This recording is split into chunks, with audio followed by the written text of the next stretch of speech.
Monsieur le Président, Monsieur le Ministre, Monsieur le rapporteur, mes chers collègues, le texte porté par notre collègue Jean-Luc Laglaise, fruit de son rapport sur le foncier, s'inscrit dans la continuité des 3 premières propositions de loi du groupe MODEM présentées aujourd'hui. Les textes que nous défendons sont en effet complémentaires et tentent de répondre, chacun à leur manière, aux préoccupations des Français que les Français ont fait entendre ces derniers mois, notamment en matière de pouvoir d'achat, pour ce qui est de la proposition de loi qui nous occupe. Le logement est devenu, ces dernières décennies, l'un des premiers postes de dépenses des ménages. En zone dite tendue, il est même le premier poste de dépenses des foyers. Et il est, dans le même temps, un élément absolument déterminant pour l'accès à l'emploi, l'évolution d'une carrière professionnelle, le choix des modes de déplacement et donc, finalement, de l'empreinte écologique. Bref, le logement irrigue tous les aspects de la vie quotidienne des Français. L'envolée de ces prix a donc bien une incidence directement sur le porte-monnaie de nos concitoyens. Cette envolée, nous en connaissons au moins l'un des principaux facteurs, le jeu spéculatif, désormais bien installé sur le foncier. Or, tous les professionnels du secteur ont alerté là-dessus. Ce qui coûte cher, c'est le foncier. Le constat vaut d'autant plus pour les zones tendues où il manque cruellement. Notre collègue Jean-Luc Laglaise s'est donc courageusement attaqué aux racines de ce problème et a, avec beaucoup de sagesse, il faut le dire, dialogué avec l'ensemble des acteurs de la filière pour établir son rapport et élaborer ce texte. Le niveau de sensibilité du sujet appelait également la consultation de l'ensemble des groupes politiques de cette Assemblée. Et là encore, je crois que nous pouvons saluer l'attitude de notre collègue qui a tout mis en œuvre pour que chacun puisse s'exprimer et renforcer la portée de la proposition de loi en l'amendant. Tous ces échanges, et il est important de le préciser, font de cette proposition de loi une boîte à outils complète à disposition des élus et des citoyens. Une boîte à outils pour, d'une part, encourager les pratiques vertueuses qui, nous l'espérons, mettront fin à terme à l'augmentation des prix et, d'autre part, permettre aux maires de mieux aménager leur territoire et de mieux répondre à la demande de logement. Les mesures proposées s'articulent donc autour de 2 grands objectifs. La première mesure, l'une des plus importantes et véritablement significatives du mouvement que ce texte insuffle, avec l'interdiction de la vente aux enchères par l'État et les collectivités de leur foncier. Il s'agit de réaffirmer leur nécessaire exemplarité en la matière. Comme tous les acteurs du jeu spéculatif, l'État et les collectivités ont leur part de responsabilité dans la hausse des prix du foncier. En conséquence, ils doivent consentir à un effort et à adopter des pratiques plus vertueuses dans la gestion de leur domaine afin de ne plus participer à une évolution néfaste des prix. Une autre mesure phare et dont nous espérons que l'esprit sera préservé, c'est la création d'organismes de foncier libre, OFL. Sans revenir plus avant sur le dispositif que vous avez déjà présenté, je souhaite rappeler 2 choses.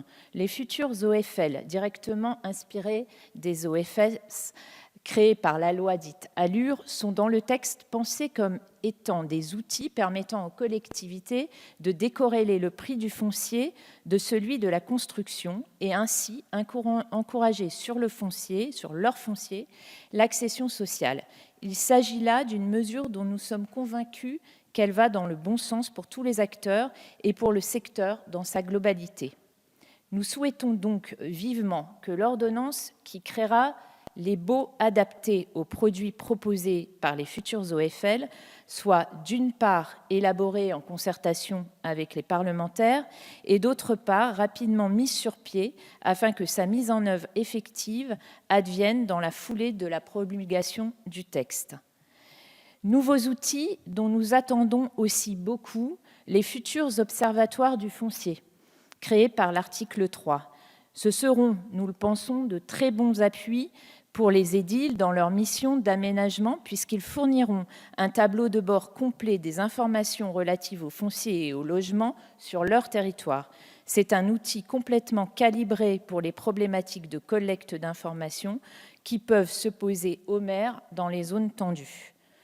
Toujours en direction des maires, nous avons souhaité ouvrir la possibilité pour ces derniers de recourir à une expertise privée agréée pour certaines opérations. Je m'arrête quelques instants sur ce sujet qui a suscité de nombreuses discussions. La direction de l'immobilier de l'État a consenti d'importants efforts que nous saluons. Une remise à plat des modes de fonctionnement a été entamée et c'est pour le mieux. Je pense notamment à la justification qui sera apportée sur l'élaboration des prix. C'est ce type d'éléments qui importe car il donne la plus grande visibilité aux élus dans la réalisation de leurs projets. C'est un exemple très significatif de la transparence vers laquelle tous les acteurs doivent tendre en matière de logement. Il n'est toutefois pas interdit de s'interroger sur un point qui sera proposé dans la discussion, le recours hiérarchique. Ne va-t-on pas complexifier là où nous voulons simplifier avec une nouvelle voie de recours ? Par ailleurs, comment imaginer que le recours auprès d'une autre instance interne à la DIE aboutisse à une décision désavouant celle déjà rendue par la DIE elle-même ? Ce sont là de vraies interrogations qui, je l'espère, trouveront un aboutissement lors de nos discussions. J'évoquais à l'instant la transparence et j'y reviens car c'est l'objet de la dernière mesure de ce texte, le compte-rendu annuel obligatoire dressant un bilan de la construction de logements sur un territoire donné. Présenté en conseil municipal, ce point d'étape servira à la fois aux citoyens et aux élus en ce qu'il offrira au premier une vue d'ensemble des projets passés, en cours et à venir sur leur commune, et au second, la possibilité d'évaluer leurs propres avancées par rapport aux objectifs qu'ils se sont fixés. Nouveaux outils, pratiques vertueuses, transparence sont autant de mots d'ordre qui ont guidé la construction de ce texte dont nous espérons qu'il créera une émulation nouvelle au sein du secteur du foncier. Je dis émulation car il s'agit bien de créer un effet d'entraînement parmi les acteurs.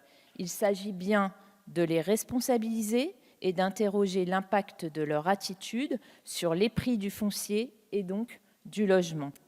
Mais il s'agit aussi d'accompagner ce mouvement en leur donnant les moyens, en donnant notamment les moyens aux élus de s'adapter à cette évolution et d'en freiner les effets néfastes.